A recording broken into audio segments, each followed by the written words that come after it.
Space-time. The sun and the moon are physical objects. Everything that we see inside of space and time is just our visualization tool.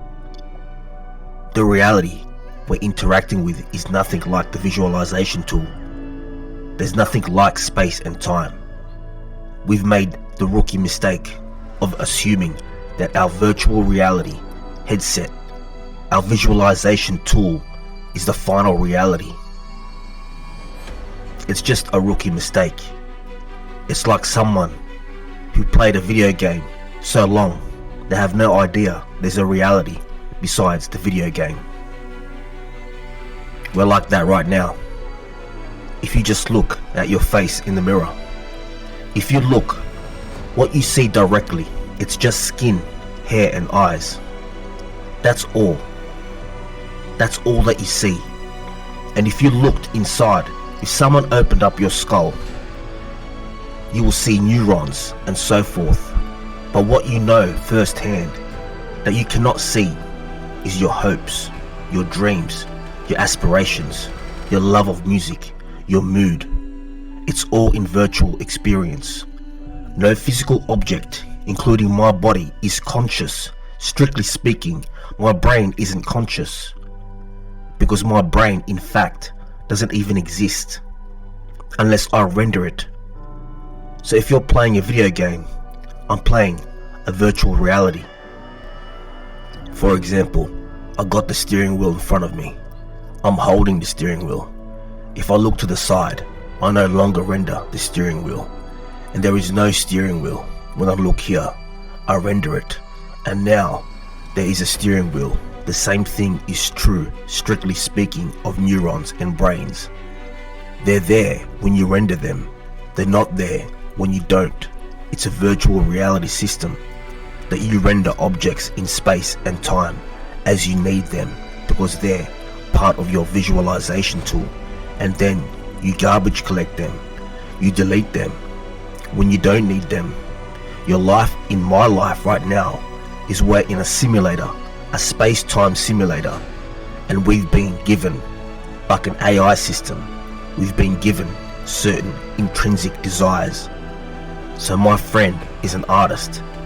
So there's billions of humans, and there are billions of different ways that we explore in music, in art and literature, in science, various kinds of science, meditation.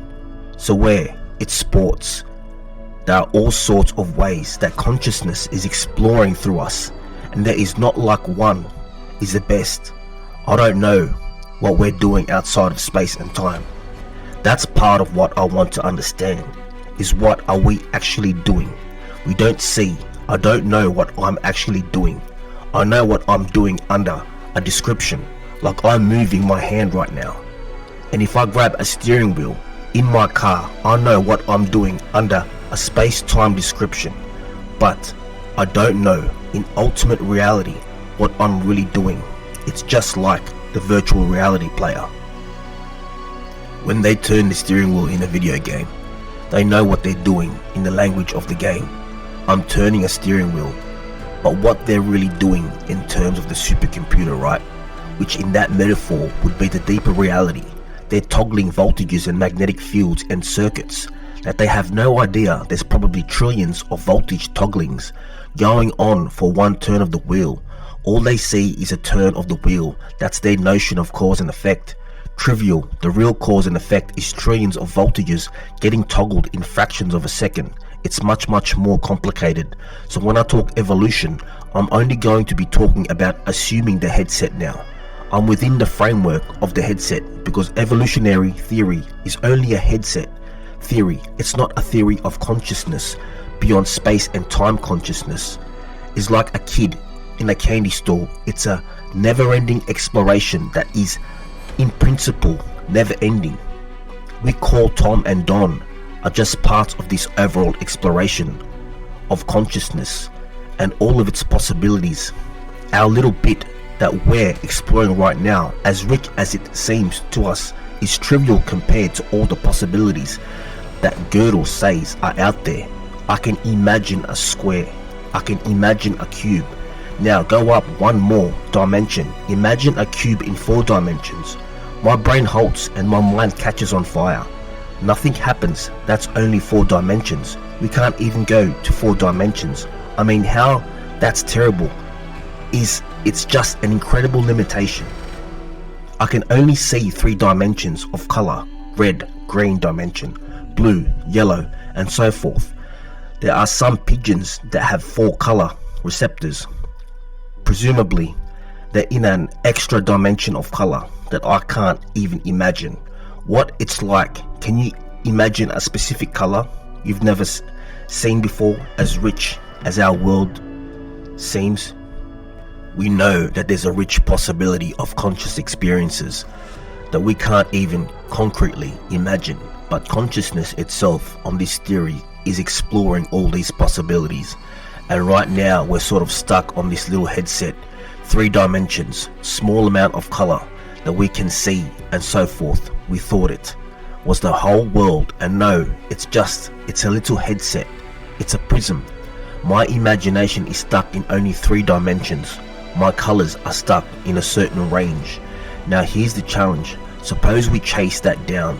So we say, okay, there's going to be this ongoing dynamics of consciousness, constantly going beyond what it knows, but there's going to be a dark side of it, because going into the unknown means letting go of what you know, and that can be terrifying, where literally you don't have concepts. All of your current concepts are inadequate for those who meditate. I mean, when you go into silence, it's both healing and terrifying, right?